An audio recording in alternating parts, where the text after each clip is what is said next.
എസ്.ഡി.പി.ഐയുടെ പിന്തുണ തേടുന്നതിൽ യു.ഡി.എഫ് നിലപാട് പറയാൻ വൈകിയതിൽ മുസ്ലിം സംഘടനകൾക്കിടയിൽ അതൃപ്തി. വിഷയത്തിൽ കോൺഗ്രസും മുസ്ലിം ലീഗും ആദ്യഘട്ടത്തിൽ സ്വീകരിച്ച മൗനമാണ് സമസ്ത ഉൾപ്പെടെയുള്ള സംഘടനകളുടെ അമർഷത്തിന് കാരണം. അതേസമയം തെരഞ്ഞെടുപ്പിൽ ബി.ജെ.പി. വിരുദ്ധ കക്ഷികൾ ഒരുമിക്കുന്നതിൽ തെറ്റില്ല എന്നതാണ് ഒരു വിഭാഗത്തിന്റെ നിലപാട്. എസ്.ഡി.പി.ഐയുടെ പിന്തുണ തേടുന്ന കാര്യത്തിൽ യു.ഡി.എഫ് നിലപാട് പറയാൻ വൈകിയതിൽ മുസ്ലിം സംഘടനകൾക്കിടയിലും അതൃപ്തി. വിഷയത്തിൽ കോൺഗ്രസും മുസ്ലിം ലീഗും ആദ്യഘട്ടത്തിൽ സ്വീകരിച്ച മൗനമാണ് സമസ്ത ഉൾപ്പെടെയുള്ള സംഘടനകളുടെ അമർഷത്തിന് കാരണം.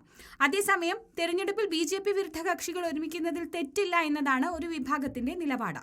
എസ്.ഡി.പി.ഐ ഏകപക്ഷീയമായി നൽകാൻ തീരുമാനിച്ച പിന്തുണ യു.ഡി.എഫിനെ ആശയക്കുഴപ്പത്തിലാക്കിയിരുന്നു. സമാനമായി മുസ്ലിം സമുദായ സംഘടനകളെയും ഞെട്ടിക്കുന്നതായിരുന്നു എസ്.ഡി.പി.ഐയുടെ പ്രഖ്യാപനം. പൊതുവിൽ കേരളത്തിൽ നിലനിൽക്കുന്ന യു.ഡി.എഫിന് അനുകൂലമായ രാഷ്ട്രീയ സാഹചര്യം ഇല്ലാതാക്കുന്നതായിരിക്കും എസ്.ഡി.പി.ഐ പിന്തുണ എന്നാണ് മുസ്ലിം സംഘടനകളുടെ വിലയിരുത്തൽ. വർഗീയ കക്ഷിയായി കണ്ടുതന്നെ എസ്.ഡി.പി.ഐയെ എല്ലാ കാലത്തും മുസ്ലിം സംഘടനകൾ മാറ്റി നിർത്തിയിട്ടുണ്ട്. സമുദായ താൽപര്യത്തിനു വേണ്ടിയല്ല എസ്.ഡി.പി.ഐ പ്രവർത്തിക്കുന്നതെന്ന വിമർശനവും ശക്തമാണ്. എസ്.ഡി.പി.ഐയുടെ പിന്തുണയിൽ യു.ഡി.എഫ് മത്സരിച്ചാൽ വിശ്വാസികൾക്കിടയിൽ അത് ആശയക്കുഴപ്പത്തിന് കാരണമാകുമെന്ന് മുസ്ലിം സംഘടനകൾ മനസ്സിലാക്കുന്നു.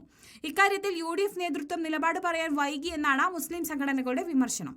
എൽ.ഡി.എഫ് അത് പ്രചരിപ്പിക്കുകയും ചെയ്തു. വിഷയത്തിൽ കോൺഗ്രസും ലീഗും കരുതലോടെ നേരത്തെ തന്നെ നിലപാട് പറയണമായിരുന്നു എന്നാണ് മുസ്ലിം സംഘടനകളുടെ അഭിപ്രായം. സമസ്ത, ഇ.കെ.എ.പി. വിഭാഗങ്ങളും മുജാഹിദ് വിഭാഗങ്ങളും നേതാക്കളെ ഇക്കാര്യം അറിയിച്ചതായാണ് വിവരം.